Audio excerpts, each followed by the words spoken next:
Today I'm going to read you the fairy tale called The Two Kings' Children. Once upon a time, the young son of a king went hunting when he was just 16 years of age. In the forest he was separated from the other huntsmen. He saw a great stag that he wanted to shoot, but could not hit. Finally, he chased the stag right out of the forest, when suddenly a great tall man was standing there instead of the stag. The tall man dragged the king's son with him, taking him across a great lake to a great palace. There they sat down at a table to eat together.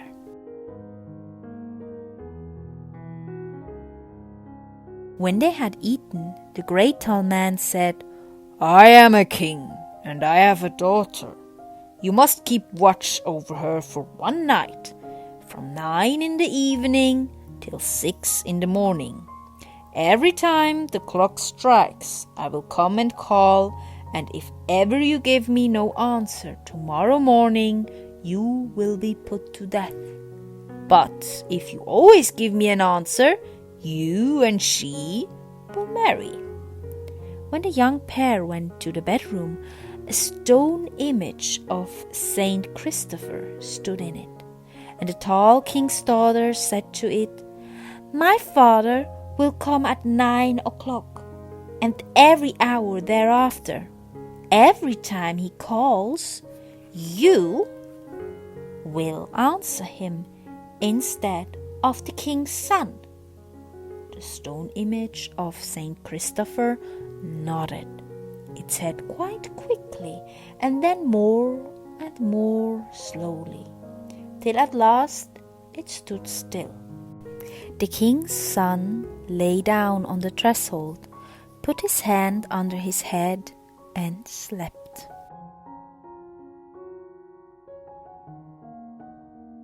The next morning, the tall king said to the king's son, "You have done well, but I cannot give my daughter away yet. I have a great forest. If you cut it down for me between 6 o'clock this morning and 6 at night, I will think about it." He gave the boy a glass axe, a glass wedge, and a glass mallet. When the king's son got into the forest, he began at once to chop trees. But the axe broke in two. Then he took the wedge and struck it once with the mallet, but it became as short and as small as sand. Then he was very worried and sat down and wept.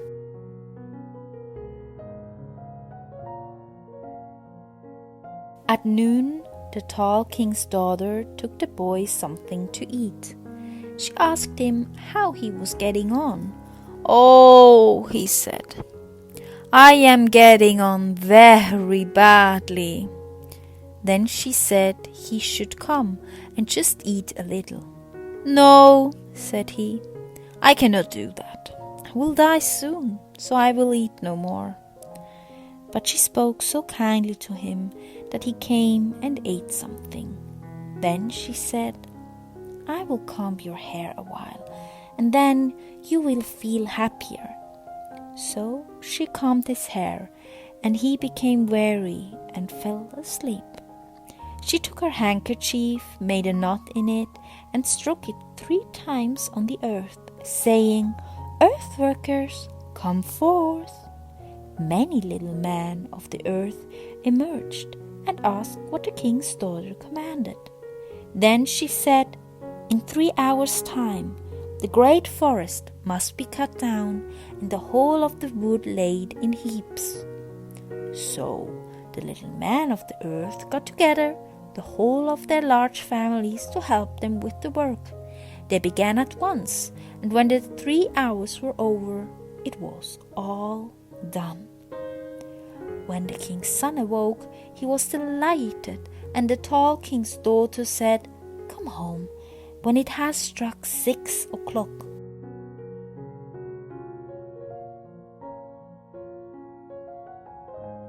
He did as she told him, and the tall king asked, "Have you cut down the forest?" "Yes," said the king's son. But the tall king said, "I cannot yet let you marry my daughter. You must still do something for her sake. I have a great fish pond. You must go to it tomorrow morning and clear it of all the mud until it is as bright as a mirror, and fill it with every kind of fish before 6 o'clock. And the tall king gave him a glass shovel and a glass hoe. The king's son went away, and when he came to the fish pond, he stuck his shovel in the mud, and it broke in two.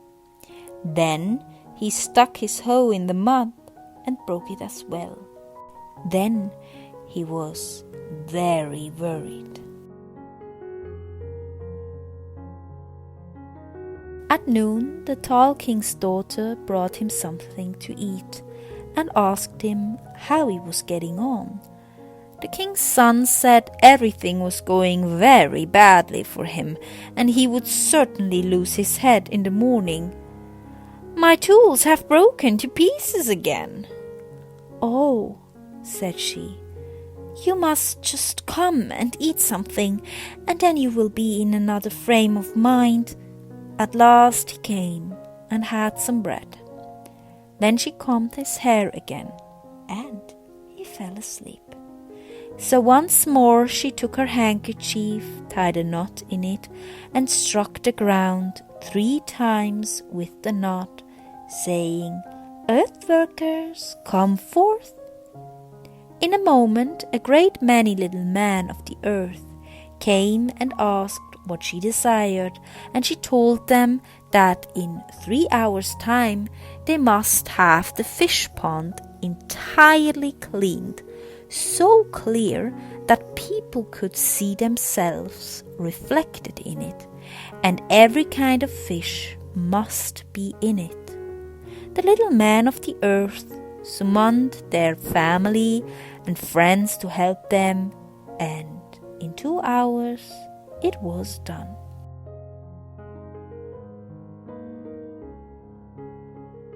When the king's son woke, the fish pond was clear and full. He told the tall king, who said once, "You have certainly cleared the fish pond, but I cannot give you my daughter yet. You must just do one thing more." "What is that then?" asked the king's son.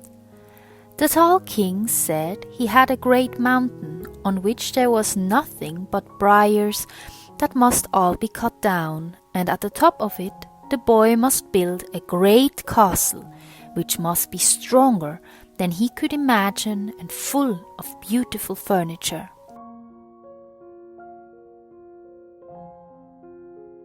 When the king's son arose next morning, the tall king gave him a glass axe and a glass drill, and told him to have it all done by 6 o'clock.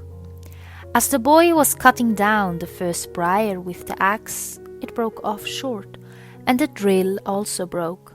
Then he was quite miserable and waited for his dearest to see if she would come and help him. At midday she came and brought him something to eat. He went to meet her and told her everything, and ate something and let her comb his hair, and he fell asleep. Then she once more took the knot and struck the earth with it and said, "Earth workers, come forth." Then once again a great many men of the earth came and asked what she desired. She said that in the space of 3 hours they must cut down all the briars and build a strong castle on top of the mountain and fill it with beautiful furniture. The men of the earth went away and summoned their family and friends and acquaintances to help them. So when the time came, all was ready.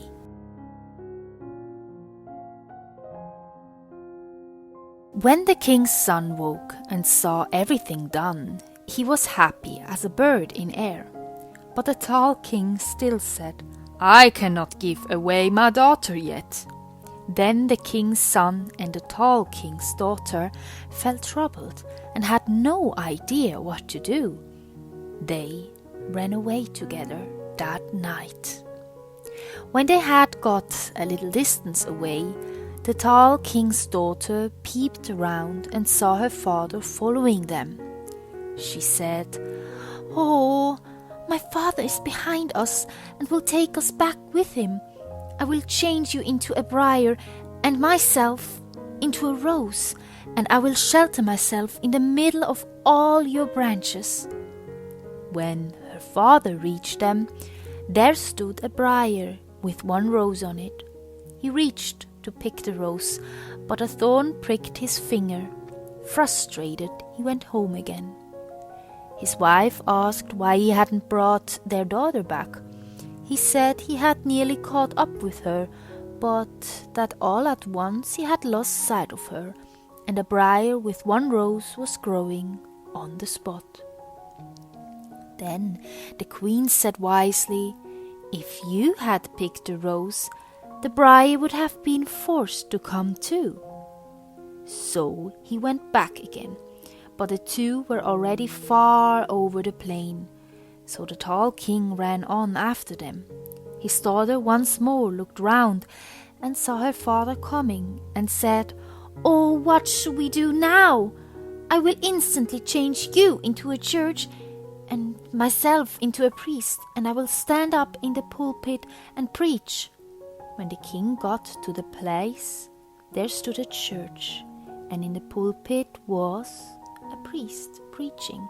So he listened to the ceremony and then went home again.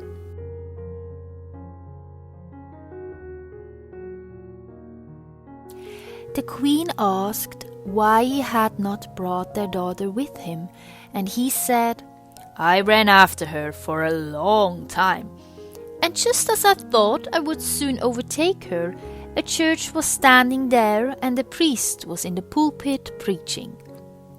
"You should just have brought the priest," said his wife wisely, "and then the church would have come too. It is no use to send you. I must go myself." The tall king's daughter peeped round and saw the queen coming and said, "Now we are in trouble, for my mother is coming herself. I will immediately change you into a fish pond and myself into a fish."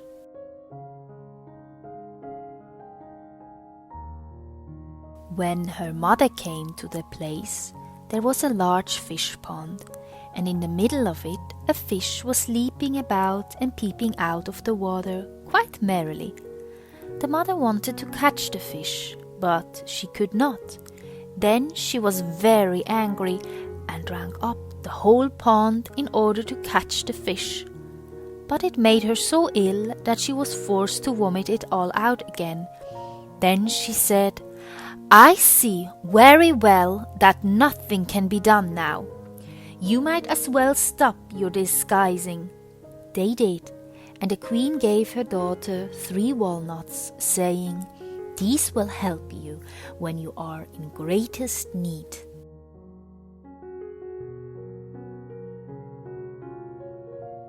The young folk travelled on together. After many days, they arrived at the castle the king's son had come from, and close by it was a village. The king's son said, "Stay here in the village, my dearest. I will just go to the castle, and then I will come with a carriage and attendants to fetch you." When he got to the castle, all there rejoiced greatly at having him back home. He told them he had a bride who was now in the village. They harnessed the horses at once, and many attendants seated themselves upon the carriage. Then, just when the king's son was about to get in, his mother gave him a kiss, and he forgot everything that had happened, and also what he was about to do. His mother ordered the horses to be unharnessed from the carriage again, and everyone went back into the castle. The tall king's daughter sat in the village and watched and watched and waited, and thought the king's son would come and fetch her, but no one came. So she started to work in the mill that belonged to the castle.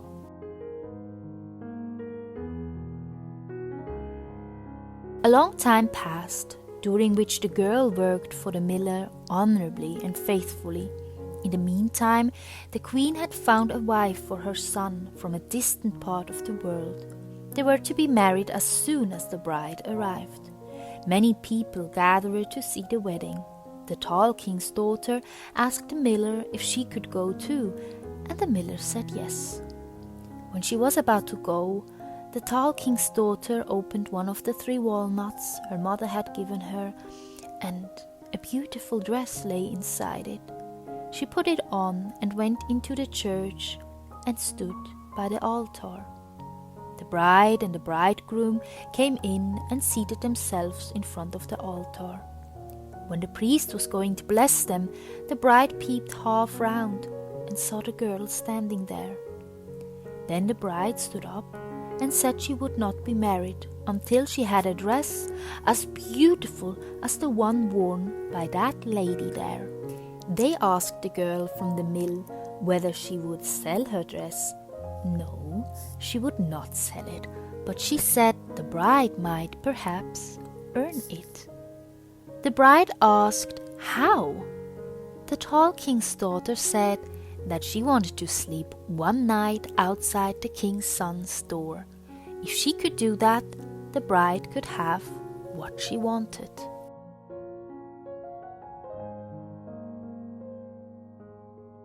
The bride arranged this, and the tall king's daughter laid herself down outside the king's son's door and lamented all night long. She had the forest cut down for him. She had the fish pond cleaned out for him. She had the castle built for him. She had changed him into a briar, and then into a church, and at last into a fish pond, and yet he had forgotten her so quickly. The king's son's servant had been ordered to give him a sleeping potion.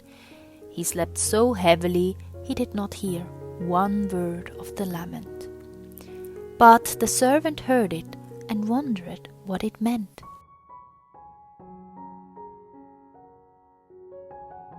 The next morning, the bride put on the beautiful dress and went away to the church with the bridegroom. The tall king's daughter opened the 2nd walnut, and a still more beautiful dress was inside it. She put it on and went and stood by the altar in the church, and everything happened as it had happened before. The tall king's daughter again lay all night outside the door of the king's son's chamber, and the servant was once more supposed to give him a sleeping potion, but instead the servant gave him something that would keep him awake. This time the king's son heard the girl outside his door and was very troubled. What was past came back to him.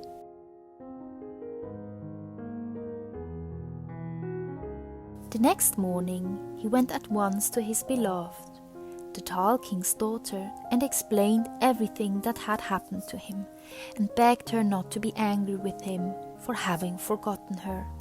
The tall king's daughter opened the 3rd walnut, and within it was a still more magnificent dress, which she put on, and she went with her bridegroom to church. Children came and gave them flowers and ribbons to bind around their feet, and they were blessed by the priest and had a happy wedding. His mother and a bride from a distant land had to leave, and the mouth of the person who last told all this is still warm.